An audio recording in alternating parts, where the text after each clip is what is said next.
Hi everyone, and today I want to talk about these strange things, all that you knew, that are called the stage 1, stage 2, stage 3, stage 4 and so on. Some people use some strange things, strange words like stage 1.5, 2.5, and not too much people know particularly what does it means. And today I just want to share with you what is it all about.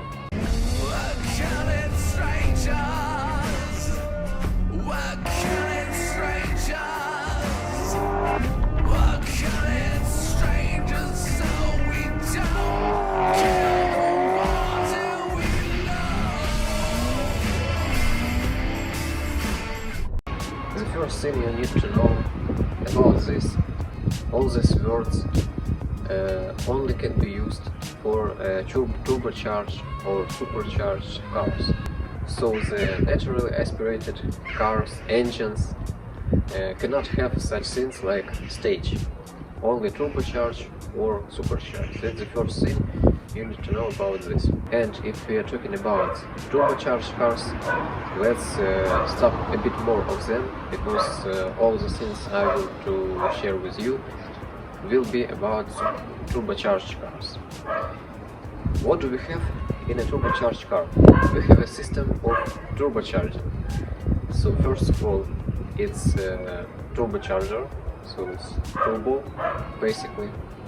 You have also the exhaust manifold there, you have pipings, you have intercooler, and you have catalyst converters, or it will be some sort of downpipes there. And based on these things, based on all these items on the engine, we can manipulate with these so-called stages, what they are about and the numbers of the stages. So basically, let's start with the stage 1.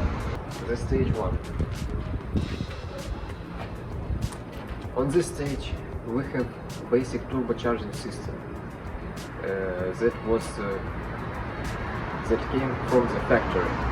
So always stock, nothing is changed.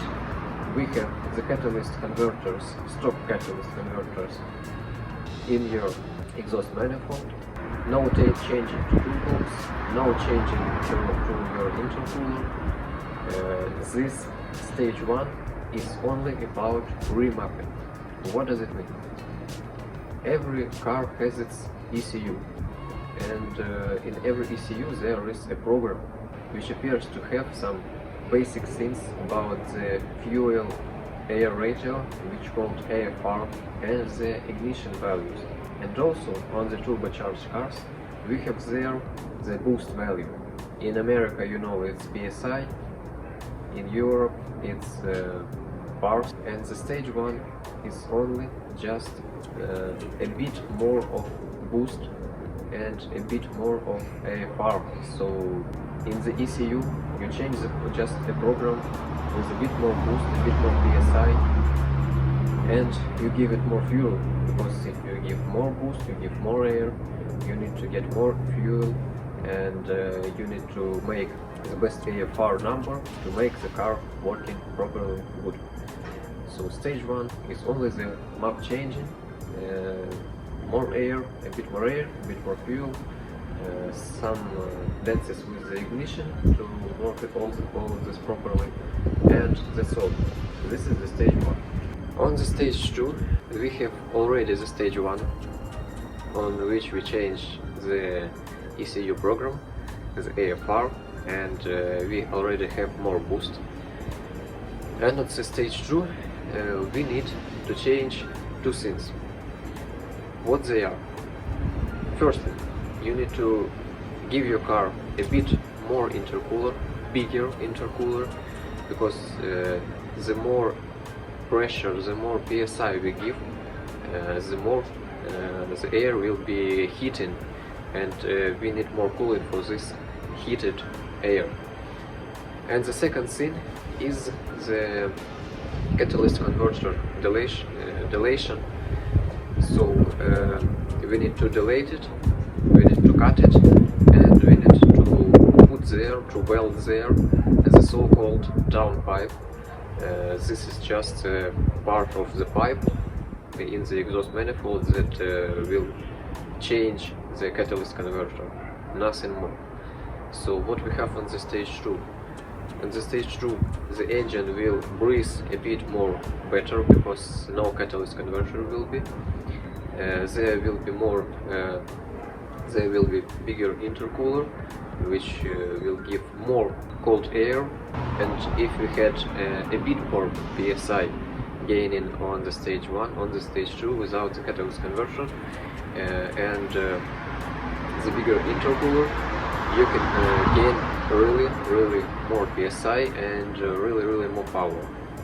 And here I want to admit that the stage 2 is the best solution in the category of reliability and power. Stage 3. On that point we have to change the turbocharger, because the stock turbocharger will not gain more boost as it can, as it was designed on the factory. So the stage 3 basically is only just changing the turbo and some sort of engine maintaining, and here is some free field to do, because someone are changing the piping position to give more cold air to the intercooler. Some changing are the intercooler position, someone changing the intercooler basically, they're giving a bit more, but they're giving more bigger intercooler, also remapping. That's all, that's the stage 3. We are changing the turbo, we are changing the exhaust manifold, we are changing the intercooler again or not, and we are also remapping because we are also again gaining more boost, and we should change the AFR, we should change the air-fuel ratio. On stage 4, basically we are changing the engine internals. So we are changing mostly everything that we can change, that we can make more reliable internals. So we are given the forged pistons, forged internals, and this is really a huge part of job, huge part of video to talk. So I don't want to spend your time and to make the engine living in the future if we will give him much more boost and much more fuel. And at this point I want to add, I hope you enjoyed this video, I hope it was short and it was useful for you. So subscribe, give me a comment and put like, and see you in next videos. Bye.